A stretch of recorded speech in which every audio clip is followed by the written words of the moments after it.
Hello, everyone. This is Betsy Wurzel, your host of Chatting with Betsy at Passionate World Talk Radio Network, a subsidiary of Global Media Network, LLC. Our mantra is to educate, enlighten, and entertain. The views of the guest may not represent those that host the station. And I want to thank everyone for joining me today. If you're busy about your day, you do not want to miss my guest today. Let me give you some background. Claudia Rowe is the author and writer of Wards of the State, The Long Shadow of American Foster Care. She has been writing about the hallways where kids and government clash for more than 30 years. A native of New York City, now living in Seattle, her reporting on racially skewed school discipline for the Seattle Times helped to change education laws in Washington State, and her coverage of Latino youth gangs was nominated for a Pulitzer Prize. Claudia has written for the New York Times, Mother Jones, and Amazon Original Stories. In 2018, she received the Washington State Book Award for her true crime memoir, The Spider and the Fly. She is a member of the editorial board at the Seattle Times, where she writes about foster care, juvenile justice, and public education. I want to welcome you, Claudia Rowe, to Chatting with Betsy. Welcome. Thanks so much for having me. I'm really glad to be here with you, Betsy. Oh, thank you. I have to tell you, Claudia, I have read and interviewed two people that were in the foster care and a mom who was fostering kids for, I think, like 35 to 40 years. But your book is so unique in that you show information I never knew. I think it is very eye-opening. I think anyone in social work needs to read this. Psychologist, anyone really needs to read your book to understand foster kids and the system and why it is failing them. What a book. Congratulations, and thank you for writing it. It really touched my heart. Thank you so much, Betsy. I wrote it really, I hope all social workers and everyone in the system reads this book, but I wrote it really, I wrote it very much through the kids' eyes, and I wrote it for general interest readers who might have heard about foster care or think they kind of know what it is or maybe don't know at all what it is. That's who I wrote it for, to say, hey, there's this enormous government system that's almost entirely invisible, and its outcomes are really troubling. And in fact, it affects all of us, you, me, all of us, because we're all paying for the carceral system. We're all paying for prisons and for homelessness, and those are like some of the primary outcomes of foster care. That's what I wanted to show in this book. And yes, and you did an excellent job, and I just, congratulations for you. So that's basically, I was going to ask you what motivated you to write the book, but you just answered that. I'll go on to another question. Or do you want to expand some more? Yeah, I will, because, I had been a reporter when I stumbled on this. I certainly was not planning to write a book about foster care, not at all. I had been a reporter. I had written a little bit about the child welfare system. I had written a lot more about youth crime. And it was only in sitting in court watching this teenage girl being sentenced for a very serious crime that I began to sort of fully appreciate the incredible overlap between these two systems, foster care and our carceral system, our prisons. Her story kind of like embodied that overlap, but even a reporter, me, somebody who's like actually, kind of listening for these kinds of patterns, I hadn't properly appreciated how closely they are linked. And that's why I wanted to write this book, to sort of explain to readers, like, see these kids, understand what is it to be on the street when you're 15 years old and it's 2 o'clock in the morning. Like, what is that like? That's why I wanted to write the book. I wanted people to see these kids. And you did a very good job, excellent, in doing that, because my heart broke for each person that you wrote about, starting with Marianne. And, we sometimes, I know I am, I'll speak for myself, are judgmental. Well, they shouldn't have killed somebody. Don't they know right from wrong? But then you bring out in your book something that I never really thought of until I read your book, is that getting taken away from your family, and as horrible as that situation is at times, where foster kids come from, sometimes they come out of very abusive families, as you know, and sometimes they don't, and they get put in the foster care system where they're moved around all the time. It disconnects, and especially if they're from birth to 7 years, that's the formative years of a brain. So they learn to disconnect to protect themselves from getting hurt all the time. Right. And and that really hit me, Claudia, of understanding their behavior. It's that was exactly, that really hit me hard.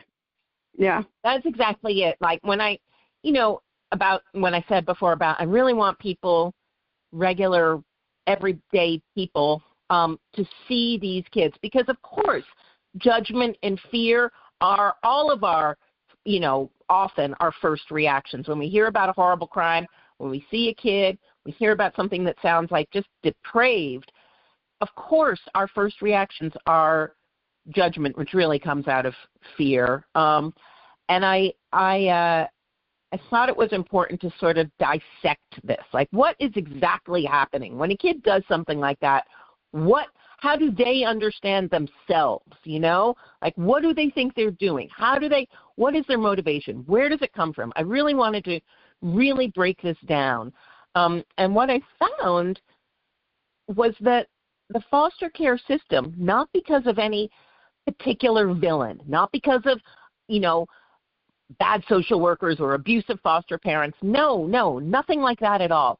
But because of the system itself, the sort of mechanized structure of a system that is designed to undercut connection, to thwart bonds. It is specifically aimed to make it so that the foster parent does not bond with the foster kid because the kid will be moving.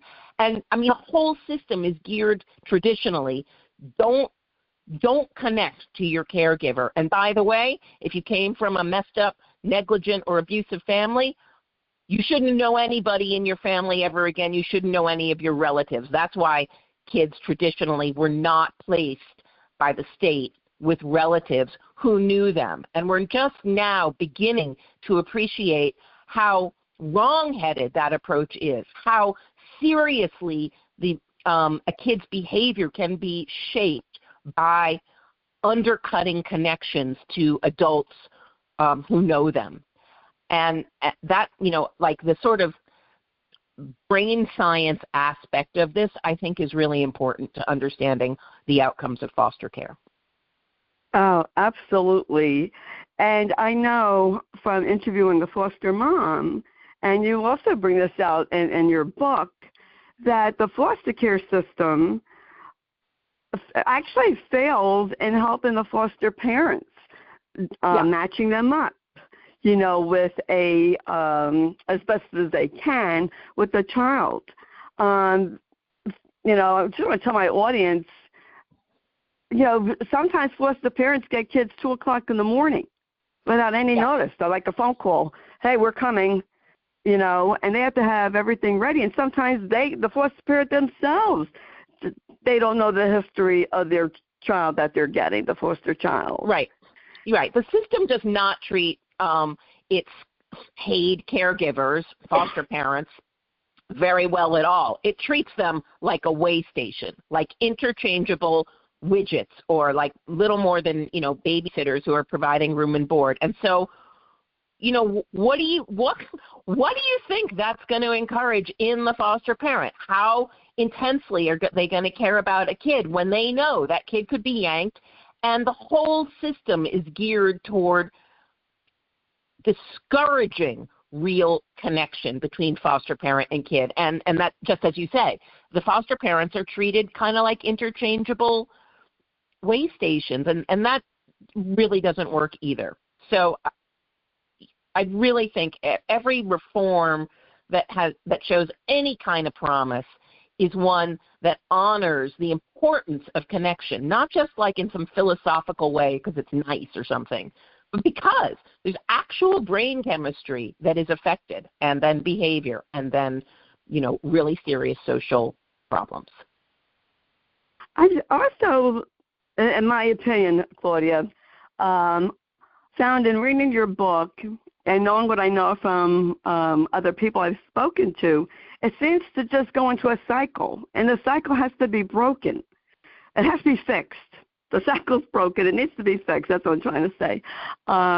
Of yanking these kids from this home to that home, not letting them get the services that they require, and that's a battle for foster parents to fight for their kids to get the services at the schools.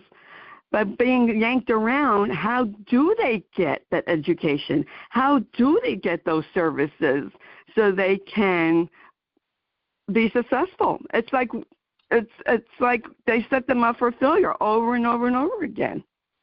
Exactly. My heart breaks for them. You said the two most important words: setup and cycle. It is a setup. It is a setup. Not intentionally. I'm not saying any kind of bureaucrat or administrator is sitting there, rubbing their hands together and trying to do something to hurt kids. Quite the opposite. Basically, everyone in the system desperately wants to help kids, truly cares about kids. It's the system itself, this inherited thing that's been largely the same, for like a century. It's not that different than it was, when foster care started at the early part of the 20th century. It's this inherited system that is totally misaligned with the way human brains work. And okay, we didn't know before, but now we do know. We do know, and we should be able to do better. And the thing about a cycle, it's exactly that. A lot of advocates who are concerned about the system will talk about the foster care to prison pipeline. But one of the most thoughtful guys in the book, former foster youth who got a life sentence for a very serious crime he committed almost immediately after being cut from foster care, he thinks of it more as a cycle, as like a beast that's eating its own tail. And he thinks of it as the foster care system, because of what we've just described, sort of pumps out kids so poorly equipped to function in a productive, healthy way in sort of the regular mainstream world that crime and homelessness,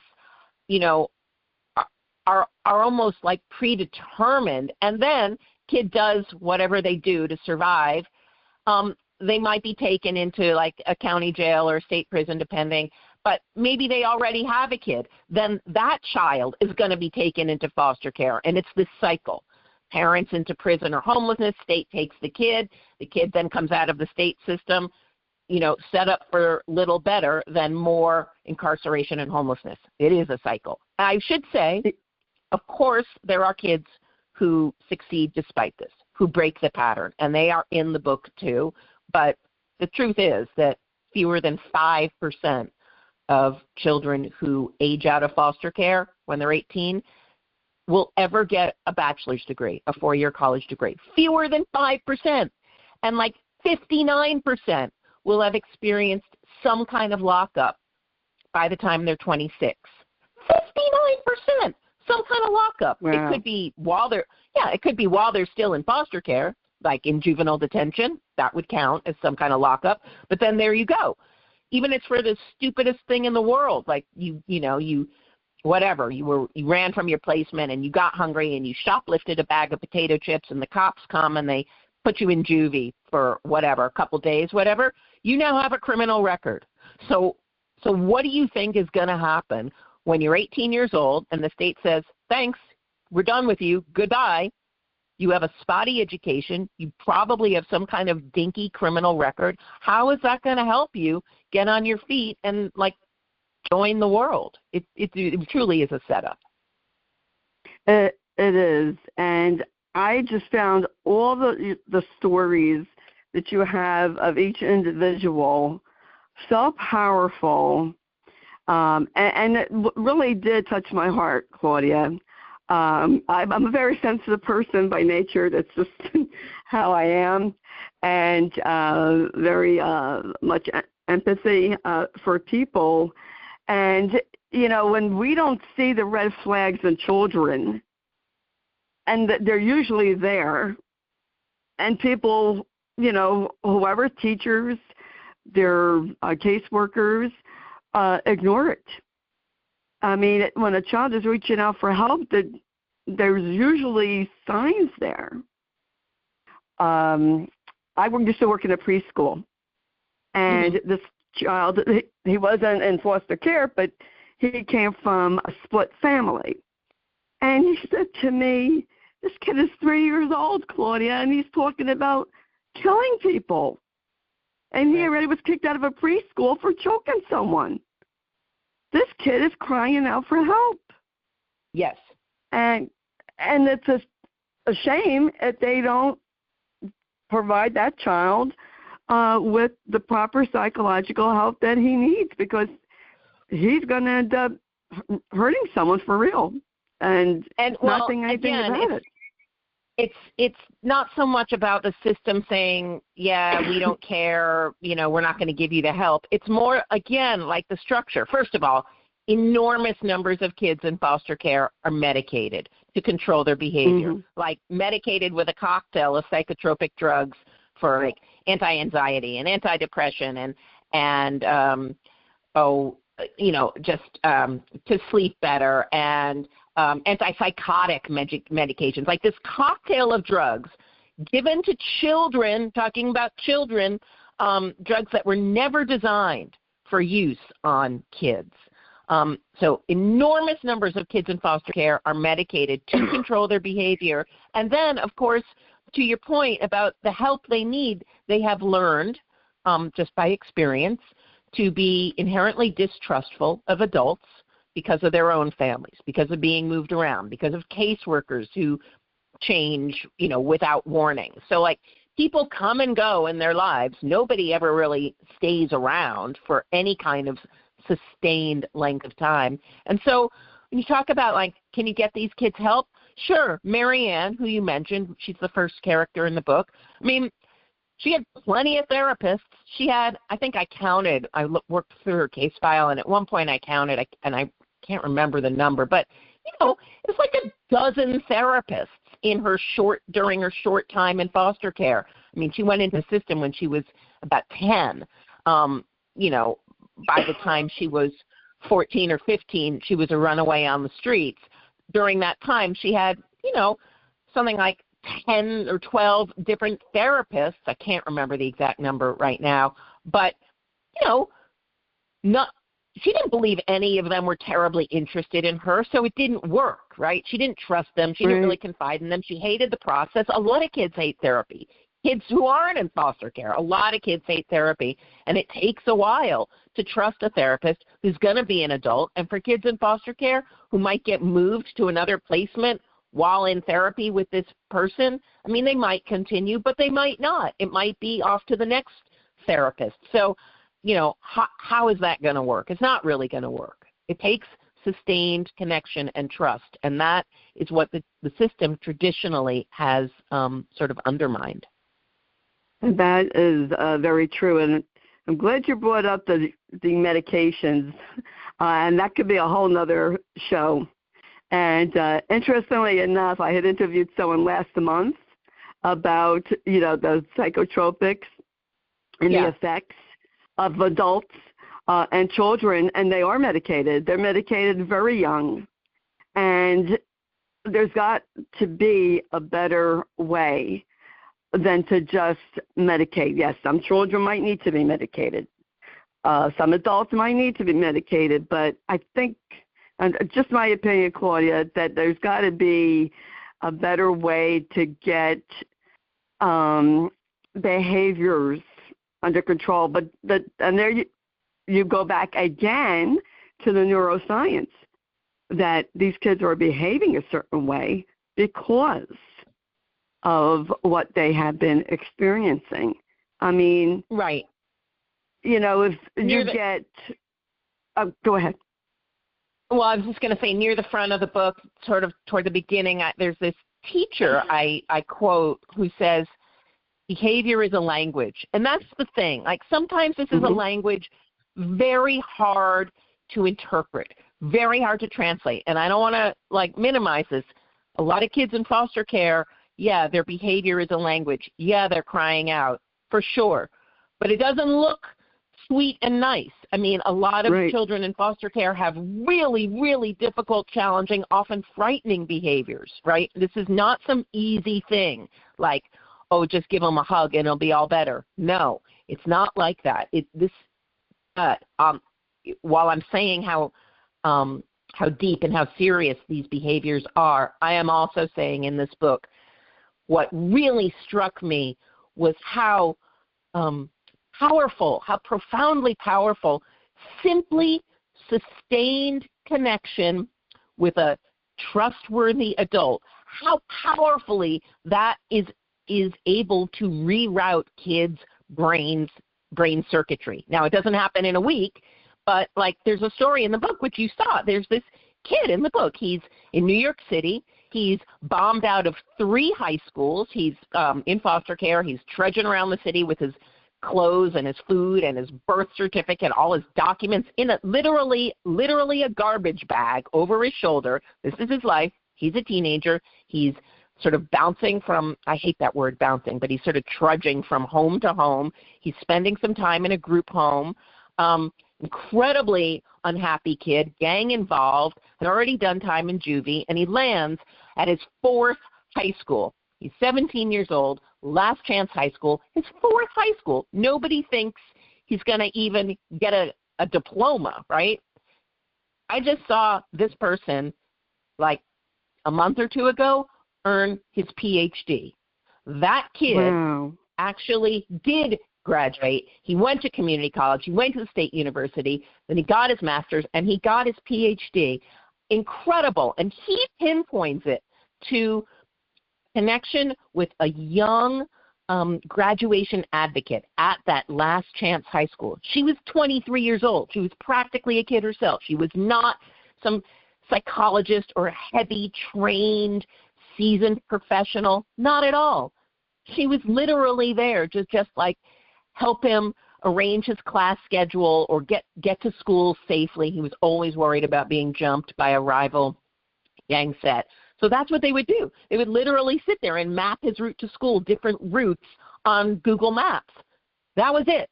They worked together doing that and just getting him to school and him checking in for 9 months. No kind of heavy therapy. That did it. That made this young person believe in himself enough to be able to trust her when she said, hey, your scores are actually quite good, especially because you never go to school. I mean, considering that, your scores are really good. I think we can get you to college. He didn't believe her, but he trusted her enough to let her try, to follow her lead, to say, okay, I'll listen to you. And it just built from there. He has a PhD now. This is a real transformation. It is possible. That was such a story that I had to shed some tears because, you're rooting for these people, right, in the story. And that's all you need sometimes, Claudia, is someone to mentor you, to be able to get that connection. That's how important connection is. Yeah. And exactly. I always say, in today's world where we're so connected via technology, we're also very disconnected at the same time.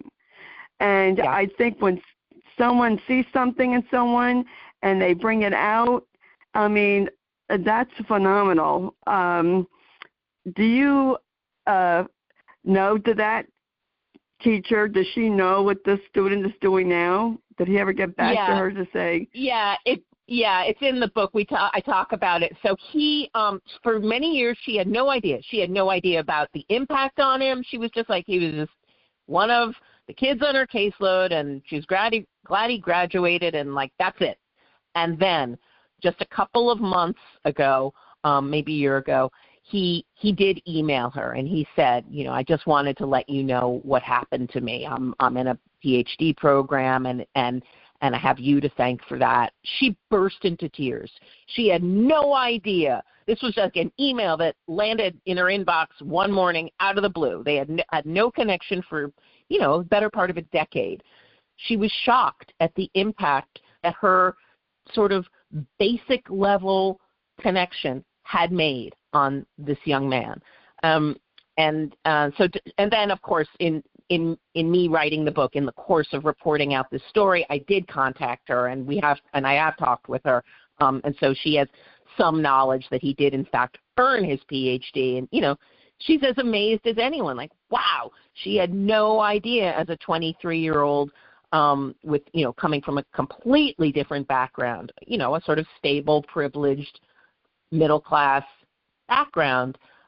She just had no idea of the impact that she would have on this young man. That's so incredible, which goes to show, as I always say, you never know how far your ripples are going to go.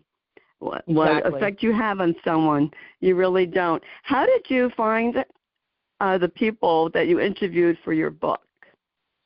So good question.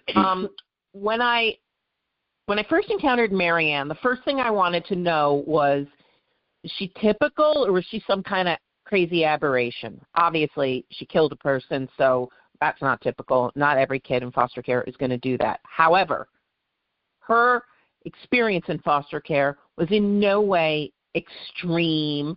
It was totally typical. She was sort of passed through about a half dozen homes.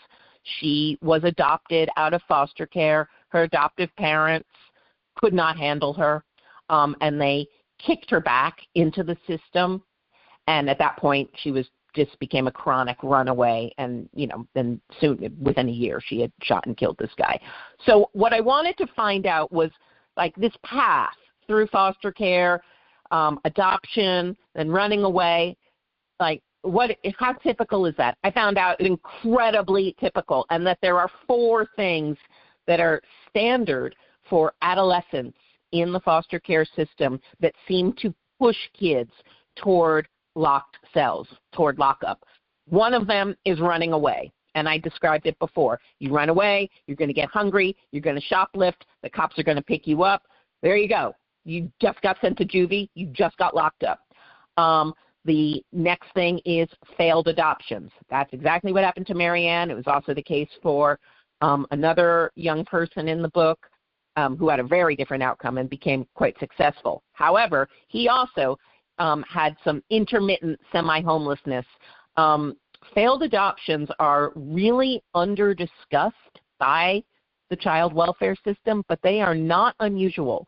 A lot of kids are adopted by families that are not ready for the kind of behaviors that they might show, and they are not these families are also not really well supported, and they can't do it. When you send a kid back to foster care after adopting them, that rejection, even if the experience was really unpleasant for everyone involved, even if the kid says, oh, I hated that family, which was true for Marianne and true for this other young man who did become successful. His name is Sixto. He also hated his adoptive home. But that experience of being rejected by your adoptive family and kicked back to foster care is so profound that it, too, has really serious effects on behavior. So that was the second thing. The third thing is group homes. When kids are not adopted, or when the adoption falls apart, by the time they're a teenager, they probably live in a group home. Group homes, there's tons of fighting, kid on kid, and also kid on staff.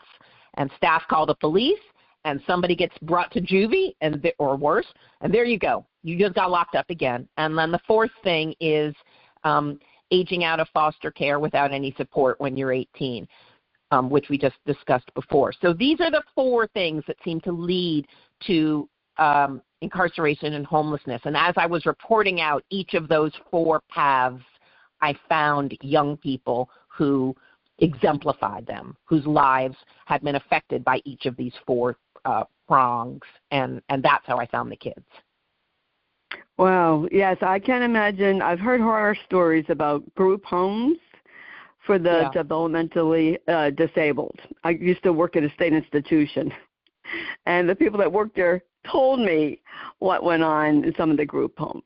So I can only imagine what it's like for young teenage adults in group homes where they have behavioral problems. And you're right, Claudia, when, sometimes, with the failed adoption, maybe the parents don't know about the behavior problems, or they think they could handle it, and of course they may not have the support that they should have.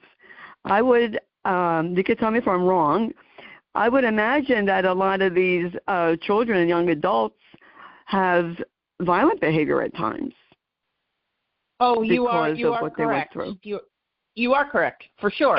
But I also want to say there's another kind of group home that I talk about in the book, and it is embodied in the story of a young person named Monique. Monique grew up in a group home in Texas, near Houston. This was not some kind of transient place like what I just described, where kids kind of come in and out and are fighting each other or assaulting staff. This was a very different kind of place. It was more therapeutically oriented. It was specifically for kids with either developmental or behavioral problems. And they lived there for years. Monique lived there for all 4 years of high school. And, they give the kids clothes to wear. They're preparing their food for them. It's much more institutional. And, she did okay while she was there, though medicated. She was medicated all the time. But she went to school. She got a high school diploma. She did okay. But it's an incredibly structured environment, and she certainly didn't enjoy it. When she got out, they were like, okay, now we're going to hook you up with college. And Texas is like, you're a foster kid, we'll pay for your college. So great, looks good. So there she goes to a major university campus in Texas. And without the structure that had sort of been forming her entire life, she just completely spun out. She really did not know how to organize her life. In a traditional or conventional family, kids grow up, they have an allowance, they learn about money, they might take on, gradually more and more responsibility in a home, they have chores, they learn to drive, they learn to maybe have a part-time job, all these things that are sort of standard markers of growing up. None of that was normal for Monique in growing up in a group home. She didn't have any of that. So when she got to college, she really did not know how to organize and manage her life, and she spun out. I don't think she made it for even one semester, maybe one semester, and then she was gone. There's another side to group homes other than violence, and it's this thing that Sixto Cancel, one of the young people in the book, calls learned passivity, which again sets you up for a really bad outcome when you're a young adult. Yes, I could imagine that. Because if you're so structured and even micromanaged, that you can't function once you get out on your own, because you want someone to structure, to say, hey, here, Betsy, I'll use myself as an example.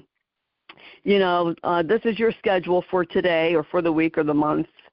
And just as an example, and they need something like that. Now, I know that if a child is neurodivergent, they like having structure and a schedule, and they fall apart when their schedule changes.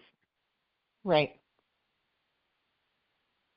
Yeah. Monique has had a really rough time. She is now, she's not a kid anymore. She's, I think she just turned 28 or 29. She's living in her car. She has tried. She has tried to get jobs, to hold jobs. She has tried to pursue college, but it's really, really difficult for her to sort of envision a goal and sort of do the step-by-step perseverance to reach that goal. This is really, really hard for a lot of foster kids, and it's hard for her too. Because they're not taught, they're not right. They're not taught the way we in sort of conventional families, we teach our kids to be ready. They're not taught. They're taught, here's how you do your laundry. Like maybe that's what they're taught. They're not really taught how to sort of build a life. Or basic life skills. Yeah. Maintaining a checking account, a budget, applying, for services. I think it's interesting, Claudia. I know sometimes I jump all over on different topics. Whatever pops into my head at the time. Your subtitle, your book is Words of the State, The Long Shadow of American Foster Care. What's the long shadow you're referring to? Right. It's two. It's two things. So the long shadow is it's my effort to indicate, hey, this doesn't end when you leave foster care. This childhood experience shapes your whole life. Even people who have managed to become extremely successful after foster care, and they are in the book too. There are lawyers and activists who have, grown up in foster care and are functioning, helpful members of our world, but they too are shaped by this experience. It doesn't just go away. It is this shadow over their lives. It's also a shadow over all of our lives. This is what I was trying to say at the beginning of our conversation. Because foster care is driving prison admissions and homelessness, because so many of its so-called alumni from the foster care system end up in our prisons and our homeless shelters. That costs us. The foster care is $30 billion every year that this country is spending, $30 billion every year for these outcomes. 59% who age out will be locked up by 26. Fewer than 5% will earn a 4-year college degree. Those are the outcomes that we're spending $30 billion every year on, not counting the cost of prison and homelessness services. That's why I'm saying it's a shadow over American society. It needs to be recognized. Absolutely. I could only imagine that it would have long-term effects of what people have gone through. You have to forgive me, Claudia. I read your book, I think, a month or two ago. Who is the guy who worked down in Washington, D.C.? That's Sixto Cancel. Sixto Cancel, who was a thought. Okay. Yeah, Sixto is, he grew up in foster care in Bridgeport, Connecticut. So the book is national. It has kids from all over the place. Sixto came from Bridgeport, Connecticut, and I'll just say your listeners on the East Coast will know Bridgeport is a tough town. A lot of people hear Connecticut, and if they don't know the East Coast, they're like, oh, Connecticut, country club. No, not Bridgeport. Bridgeport is a tough town, and Sixto was in foster care there from very early, from like babyhood, and then he briefly left the system, was taken back into the system, was adopted out of foster care. It was a terrible adoption, so bad that he begged his caseworker to be removed from his adoptive home and be sent back into the system. But Sixto ended up becoming incredibly impassioned about his experience and wanting to use his really rough experience to make the system better for all the other kids coming up behind him. And so he has become a very successful activist in Washington, D.C. That is, that's phenomenal to hear because, you know, nobody knows what it's like until they have gone through that experience. So I can just imagine that Sixto is a force, a very fierce advocate. He is a force, and it's true that people don't know unless they have gone through the experience. However, I am hoping that those who read Wards of the State will at least have a better understanding of what it feels like. That was my really original goal in doing this book. I wanted people to know, what does it feel like? Like, what is the psychological reality for a child of being pushed around from home to home or being on the street? How does that make you think? What does that feel like? That's what I wanted, and I hope readers get some of that from the book. Oh, they definitely will. I mean, I did, and I have, you know, like I told you earlier, I've interviewed 2 people who were in the foster system and a foster mom, but your book has different stories, different people, and really goes into such depth of each one and really what is going on in the system that, and with the brains of the children being affected, that I didn't really realize before. So I'm glad that you wrote this book. And when I was reading your book, it's kind of weird, and in a way, I was reading your book, I was thinking of the people that I had interviewed, and one person, she was in foster care in the 70s, and she ran away, and she was in the prison system. She got out of it. She's doing very well, but she was abused in a lot of her foster care homes. And in jail, this is what's ironic, Claudia, in jail she found friends. She found that connection that she was looking for. Super common.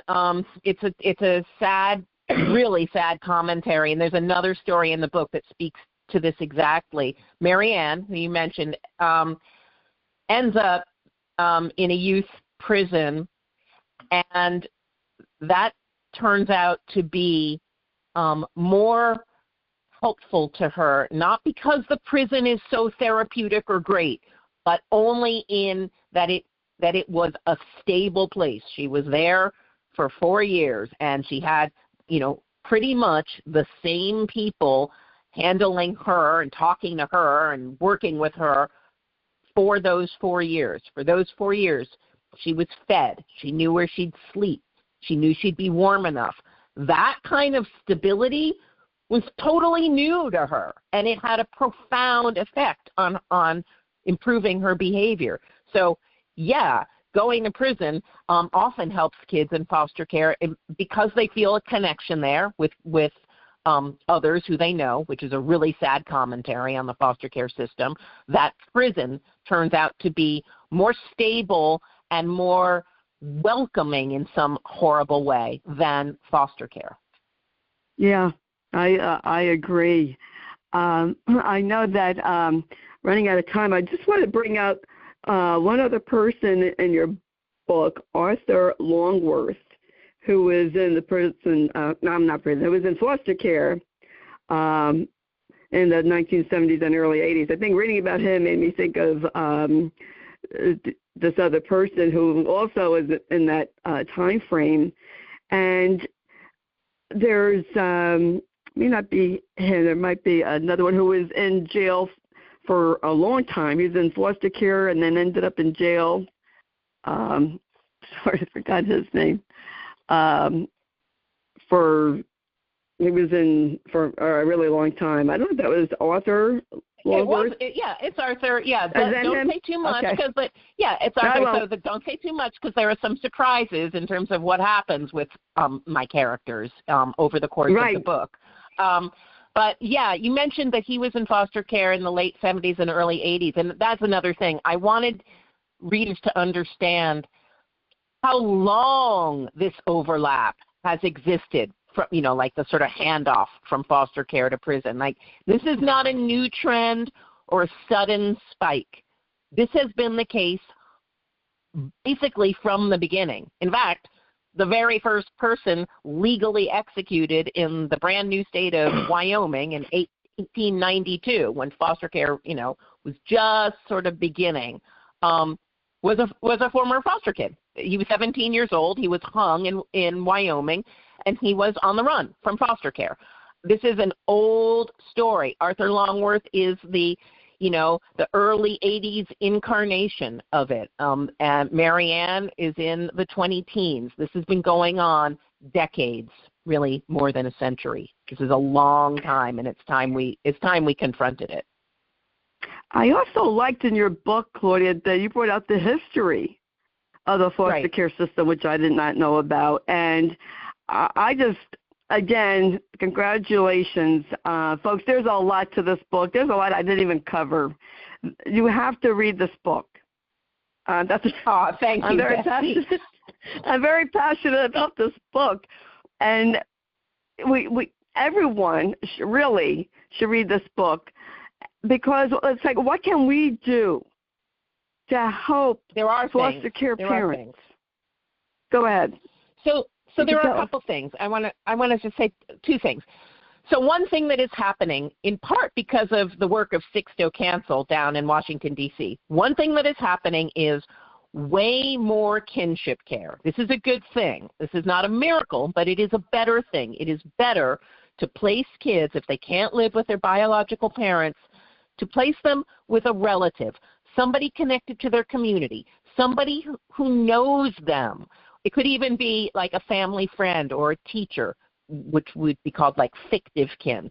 So it has always been the case that relatives would take in kids, that like grandma would take in her grandchildren if her own daughter couldn't parent them. Yes, that is an old tradition. But grandma never got state support, meaning money, to take care of those kids, right? So grandma is leading her retirement savings to parent children who she never intended to be taken care of when she was 75. The change is the government agreeing that kinship care is actually worth supporting and is better. So that is happening in a lot of places. It's not 100%. It's a slow thing, but it is happening. It is better.